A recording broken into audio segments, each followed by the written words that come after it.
Hello, everyone, and welcome to our Circle and Salve Women. So, before I begin, I want to let you know if you see a white background on my canvas painting or my latest one, that sometimes happens, It's just interesting because we came from the fairgrounds today, and I tell you, sometimes it is not has nothing to do with age. I always think of Timothy in the biblical history, and where we think, it has to be age is wisdom. And yet we were in the Hobby Lobby, one of our favorite areas to look at. And there was a child that just happened to say, something about, oh no, actually, pardon me. One of the other favorites was like the art gallery of just people who are doing artwork. I can't remember exactly which one that was that is called, but it's relatively around that area. And a child just says, what's great about art is that there are no mistakes.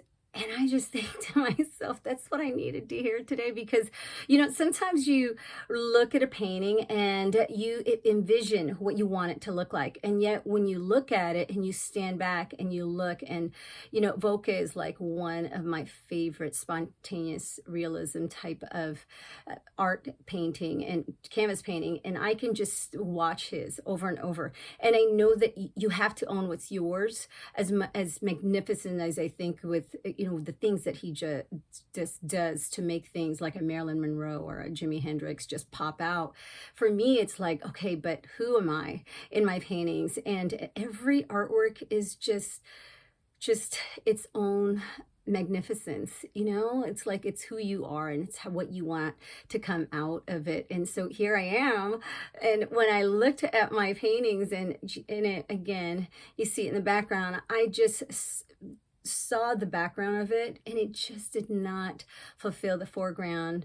And I just felt like, okay, it's time to start putting some things in. And I'll start to show you guys one of these days. From a distance, it looks like it's just flat, but I love texture and I'm a little bit extra.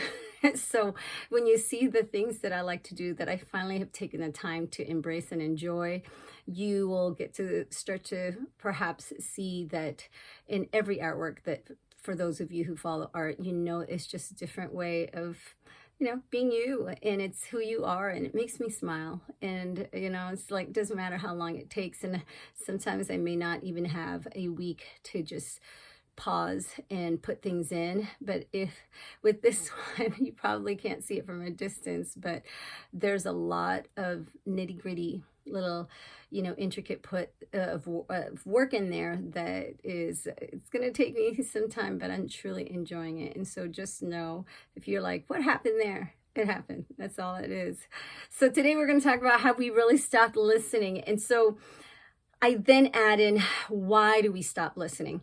I know in my 20s, when I was going through my college years, being the first college graduate and never holding that against anyone, it was just something that I felt like, oh my goodness, here I am in a room.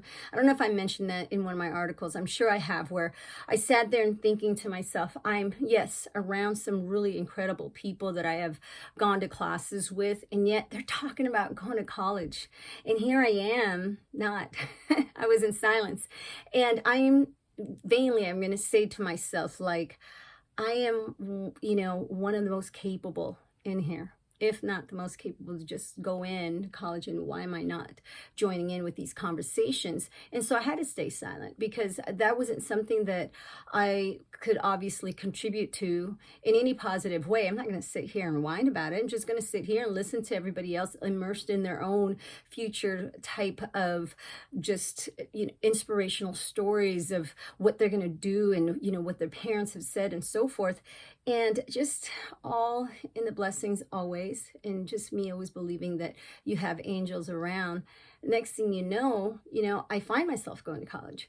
And so just as I'm sitting there my last year to just receive my BA in psychology and to receive my teacher's degree at the same time, because I was one of those that was like, listen, let me just burn myself out all the way to the end, and because I did not have the time nor the money to really go and just take my time with it. And I mentioned that in my article, where a wonderful friend of mine from middle school to high school, just a really good natured person, asked me, hey, how are you doing? And the only thing I could say was burnout. But that was the honest truth. Like, just times in life, you just say to yourself, that's all I've got. I'm just ready to be done. And you have moments like that where you're not really wanting to listen to what anybody has to tell you, because you're just going with emotion, and you don't want to sound bitter. You don't want to sound like spiteful, because you're in the moment of just strife. And I believe whoever created that word is struggle in life.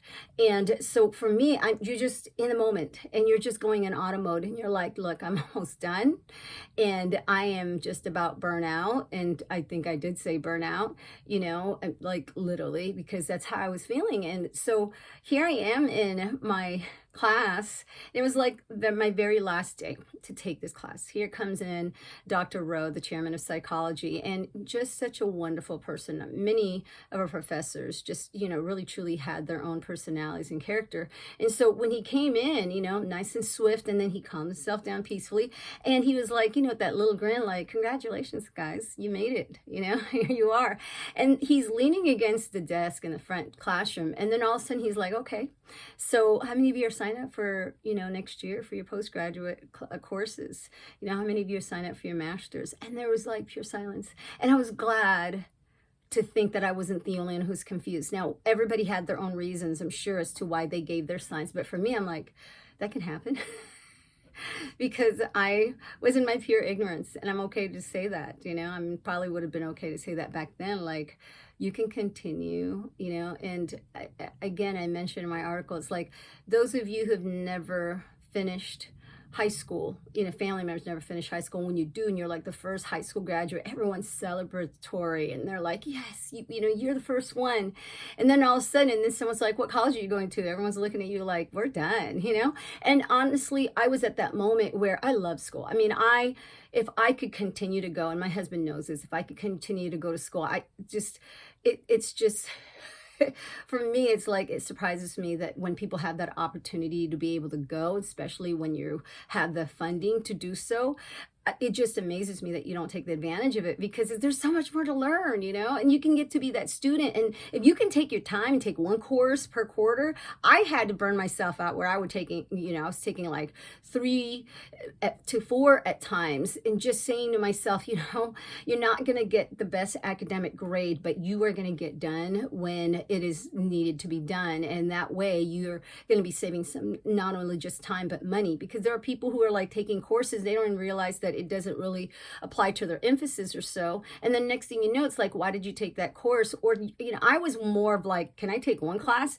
that would burn 2 stone, what is that? Kill 2 birds with 1 stone, as my papa used to say. So when he asked, and then he was I could just see the despondence in his face when he felt the silence and he heard the silence. And, it's amazing, because those are the people that really care about you. Those are the ones who truly believe in you. And so for him to ask that question and then be very surprised that no one said, oh, here I am, I'm the one who's going to be ready. It was just pure silence. The disappointment in his reaction was honestly what got me to continue to really think about that moment, because there's not that many people who push you to a level that you can't even see yourself. And that is where I was. It was just like, okay, I thought, there was going to be a moment of like, yes, you guys did it. And now you can go home and relax and not have to get up. And here he is. He's like, so you guys signed up for the next one for next quarter. And I'm like, oh my, I was tired, and I was, even if I probably would have known. I mean, in all honesty, out of reflection, just thinking to myself, would I really have been taking advantage? Sometimes when you are given the opportunity, that's when you don't take it. It's unfortunate, because it's like someone says, I mean, I've had friends that way, or high school, where I've heard people, they were just handed down opportunities. And my husband and I have really seen our children in that manner, where it's like, when you just give them something, sometimes they're like, I don't want that one, I'm full. or I want to go somewhere else, or want to try something different. And there's nothing you can do about it, because that's part of growing up. As much as you want them to go, listen to me, this is going to be the best way for you. This is going to give you some shortcuts. This is going to get you to the gateway that you need to go, so that in time, this will have then built it up to where then you will be grateful for it. It may not seem like a lot right now, but it will be something magnanimous by the time that you look back and go, this was the route I needed to take. But you have to trust the fact that, everyone wants to take in their own journey. And that's what it felt like in the room. It was like, everyone's like, let me take a break. We're done with this. And I don't really care to think about what's going to happen thereafter right now. I'm just in the moment to immerse myself in the celebration of finishing here. And yet here is Dr. Rowe, obviously with in having passed his doctoral program, and many things that I'm sure accolades that he's received just even from there on. And he's looking at us like, giving us that attitude and conveying it in so many ways, and just in his very passionate way of saying, this is just the beginning. The message is like, don't be satisfied with it. Keep going. And having had that planted in me, he was one of the voices that continued. And it was, I want to say it was like a decade later where I decided to pursue my master's. And, it's amazing, because it only takes a few, if not maybe even just one, to just say something to you that perhaps you weren't ready to believe in yourself.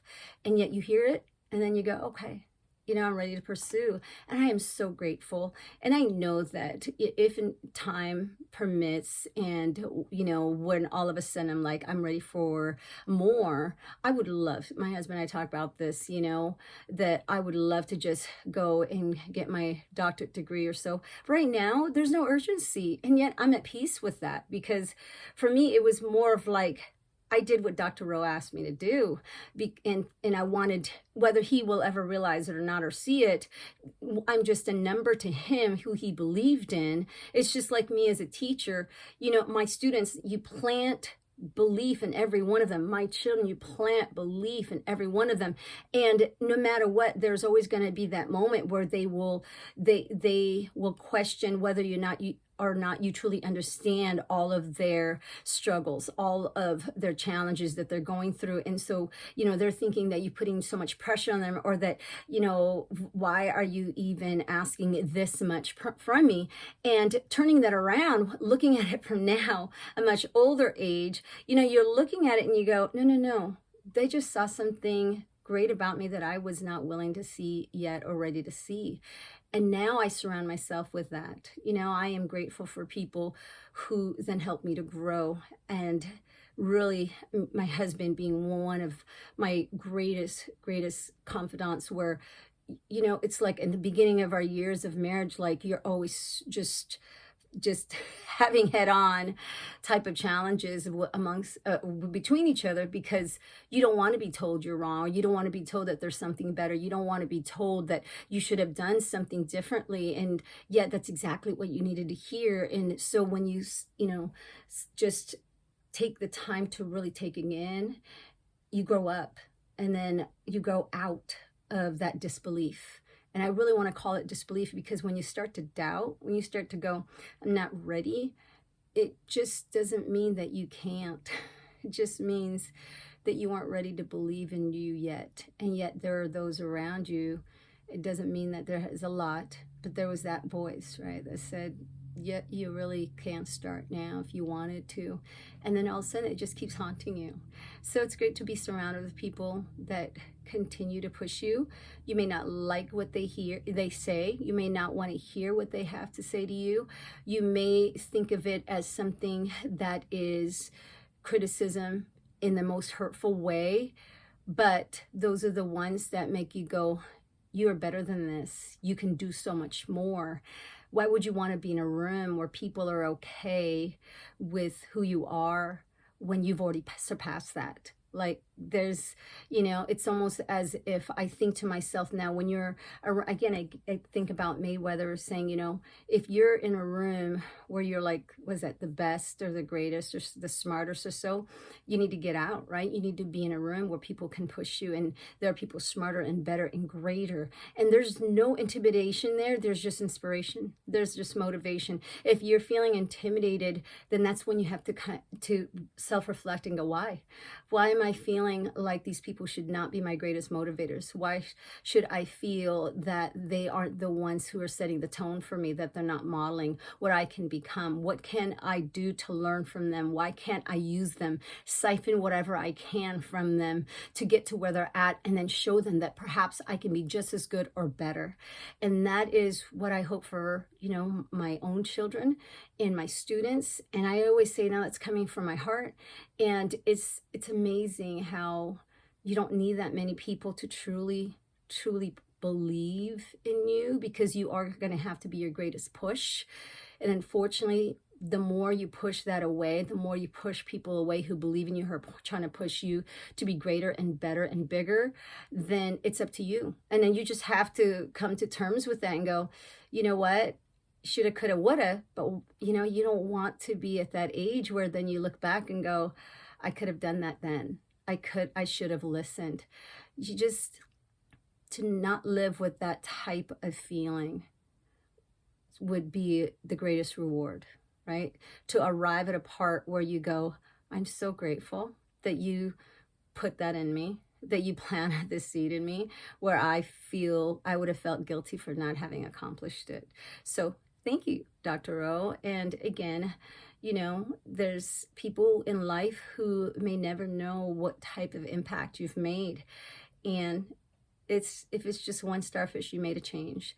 And so if you are one of those people that are pushing others, not because you're trying to put them down and that you're trying to make them lose so that you can feel bigger and better, but that you're trying to make them better than who you are, that is something big. That is something, it's like, if you're not even expecting to be loved or liked just so that they can be a better person, that to me is real belief in others. And that's the greatest motivators that you should be and can be within the power that you've been given. And then everybody else, you have the power to believe. So, I'm thankful that I did. So, in the words of my mother, God bless us all. The only thing I can really say to you is, have you stopped listening? Have you really thought to yourself, it's better just to be surrounded by people who will think it's okay for me to stop now and, be okay to be the just mediocre of what I could be? Or do you want to be reminded that there's so much more of you? And do you want to be surrounded by people who keep saying, yes, be better than me, be better than what you see of me, and don't listen to, if I even say anything negative, please don't let my dying spirit, don't let my spirit that has given up on me and my aspirations and all of my dreams, don't let that get to you. Keep reaching for yours. Have a great day, everyone. Thank you so much for listening, and we'll see you next time.